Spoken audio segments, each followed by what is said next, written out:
Right. So it's not about who, like, uh, I guess with this line of thinking that I'm going through, it's the idea that it's not primarily about who is in the right and who is in the wrong, but how can we both hear each other properly No, I and hear her then both fine. act in a You're not way. hearing me. I hear her fine. She has a disability in hearing me. That's what I'm saying here. It doesn't matter that it's a he said, she said kind of thing. It doesn't matter that almost all the time it's both parties' fault, blah, blah, blah, blah. I've acknowledged all the things that are my fault and made the necessary changes. I'm continually working to improve, be a better husband, boyfriend, whatever you want to call me, and help the relationship improve in general. She's started to work with me some, which is very positive. You know, it shows that she's heard a few things. But the notion that how can we get both people to hear each other is not hearing or looking at the actual problem. The actual problem is not that we aren't hearing each other.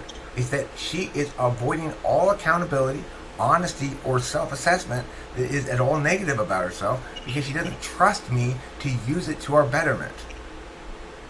And the reason she But doesn't trust do me is you because she was abused as a child. but do you agree with each other on what the actual problem is? No, we don't agree on anything because she won't agree with me about anything. It's like a phobia. It's pathological.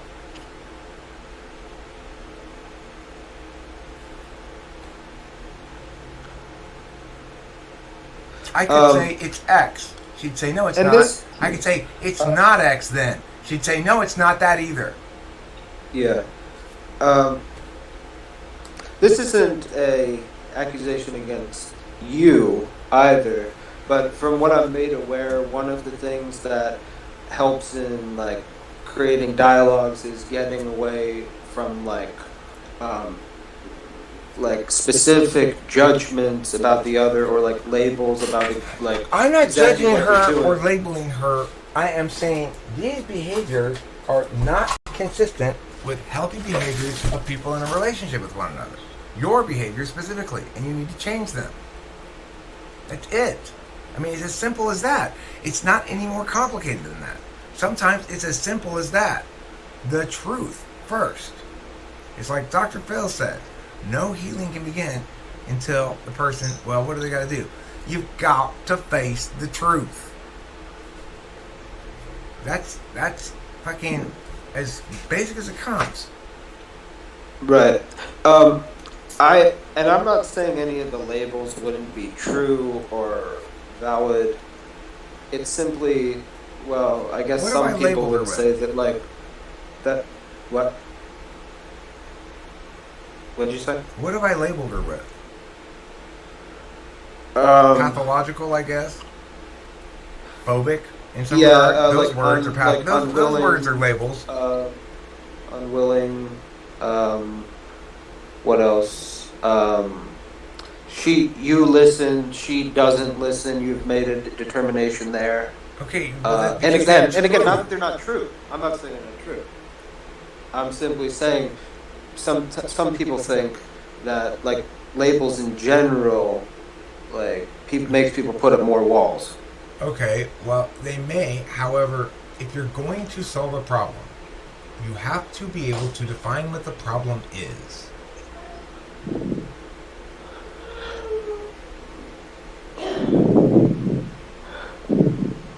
Well, that does seem true. Maybe the answer lies in like some kind of balance between, these two differing strategies. I'm not sure. She doesn't have a strategy, she has like a PTSD response. It's a reflex. This is the thing. It's she has never she's often said things like this is not a negotiation to me at odd times when it obviously should be a negotiation, right? She doesn't trust other people to negotiate with her in a way that's fair to her or in her interest.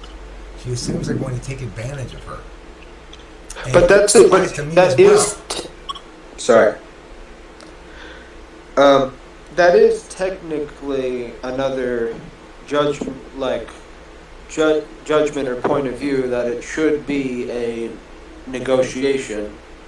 What? Like, I'm not saying that that's not true either. I'm just simply saying that is like does seem to be some kind of Well, it's a judgment. prerequisite to being a good teammate. Being a teammate in a relationship is a prerequisite to being in a relationship, as far as I'm concerned. So, in that regard, is it a judgment? Yeah, it's a definitional boundary. It says a healthy relationship is distinct from an unhealthy one, and healthy ones mean necessitate some basics, some prerequisites, right? That both people are good teammates, that they want what's best for the relationship and want to be in the relationship. The thing is, if you're this distrusting, it's it's like you never even get to that question. You assume the other person's gonna pull the rug out from underneath you, or move the football away. I keep ensuring Kimberly that here's the thing. I'm aware of the scope of my significance to her well-being, much more so than she is, and so I'm absolutely not going to abandon her because I'm convinced that to do so would be like would kill her basically within 10 years or so. She I'm the first person who really has loved her properly, who knows what it means to be committed, who knows what it means to be all in, and who knows what it means to be a teammate, and who's abundantly fair, abundantly reasonable, and wants the best for everything, and promises to and will fulfill that promise provided she can just work with me a little bit, um, be there for her and take care of her. So she needs to accept that and appreciate it, and that's not asking much. So I don't know. Do you think it possibly could be like creating a sense of pressure for her that there's like all these ways that she like should be feeling? And I again, I'm don't not care how saying she she shouldn't be feels. feeling. I'm not I'm interested in not her feelings. I'm interested in her behavior. I'm not asking her to change right, her feelings. I'm saying right. you can feel however you want. Your feelings are valid. Yet you cannot treat me like this. Okay. Well, I guess that's all I got for now, but maybe somebody else You did has it was something a to say. valiant effort, Matthew. It was a valiant effort. I commend Yeah. you for your I eloquence, your mean, strength. I was more just kind of going down like one line of like way of looking at that. I've heard like there's some stuff called like nonviolent communication. Have you ever heard of that? Like, you ever heard of that? Like, it's like a whole like the people who follow it, they have a certain way of talking, It and sounds like it's like avoiding right and wrong. Listen, nobody's right, nobody's wrong. yeah. Have you heard that thing? That sounds like Satan. Yeah, no, I'm not saying, and I'm definitely not saying that the way that they do it or is the way to do it, and that they have all the answers. I was simply like taking some things from that and No, trying no, to I will see not play how. any. Yeah. I will not play any cards from Satan's hand. Okay, I want nothing to do with Satan and his evil ways. Yeah, I'm gonna go. Maybe somebody else will have something. Other people should chime in if you like. You know that old saying from the "They Might Be Giants" song: "You can't shake the devil's hand and say you're only kidding."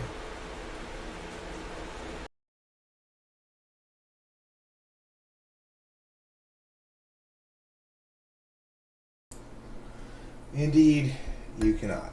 And what I want to mention here is that I have since left this relationship, and I'm in a new relationship with somebody who's not BPD. This is my ultimate message to anybody who's in a relationship with somebody who is BPD. You gotta leave. You just gotta leave. There's nothing you can do. You can't fix them, and they'll continue to take out their problem on you forever. They will never grow because part of the symptoms of the thing is that they're extremely resistant to diagnoses. When I was with Kimberly, I said to her one time, "Kimberly, you're BPD. You have borderline personality disorder."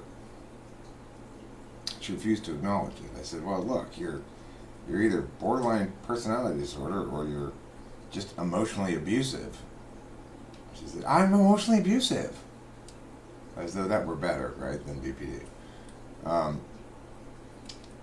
The point is they resist diagnosis because they don't trust at all. They don't trust anybody to help them deal with what's a shortcoming of theirs or anything like that. The other thing about BPD is the closer you get to somebody, the more intimate the relationship, the more you're subject to their bad behavior. So for somebody who's not close to them, they probably never see this bad behavior, and only if you're really close to them. Now, as a consequence, you get conversations like the one I had with Matthew there, where well-intentioned people are saying, look, I know how relationships are. It's got to be like this. And you're going, but. Or maybe your significant other even convinced you that you're the problem, you know? Some people internalize that stuff. You're not the problem. Your perceptions of it are correct, like mine were in this video. Except the one thing that I was incorrect about is this notion that I should stay with her and save her and whatever else. Eventually I had to break up with her because she just had become so utterly uncooperative about everything that it was impossible to be with her anymore. That's how your BPD partner will either take your soul and crush it and make you subject to them, or you will have to leave. As far as I can tell, it's not possible to cure BPD or heal it, really. There may be some techniques that work, but look, I took as good an approach as one could possibly take to the thing, and I just didn't get anywhere with it. I was exceedingly fair, decent, loving, respectful. I didn't get generally dragged down into the mud with her. Tried not to hit below the belt, crossing lines. But I had to try to explain to her, but okay, here, you're hitting below the belt. You're crossing lines all the time. Yeah, so it was an incredibly frustrating experience. Nobody had ever made me so angry before as that woman did. And so, before you do something crazy, that's why I had to leave her. One of these days I was going to do something crazy if I didn't leave that woman, because she was so successfully provocative. She pushed all my buttons. She did her best to torture me by not answering my questions, by not engaging with me, by not being a teammate at all, by being the opposite of a teammate. And I don't think anybody can ever get anything but that from somebody who has BPD. So if you're with a partner with BPD, leave now, forget it. There's no salvaging that shit. Ignore what I said in that video, that part of it, that's staying around and making it work, and fuck that noise. Trust me, you want nothing to do with that.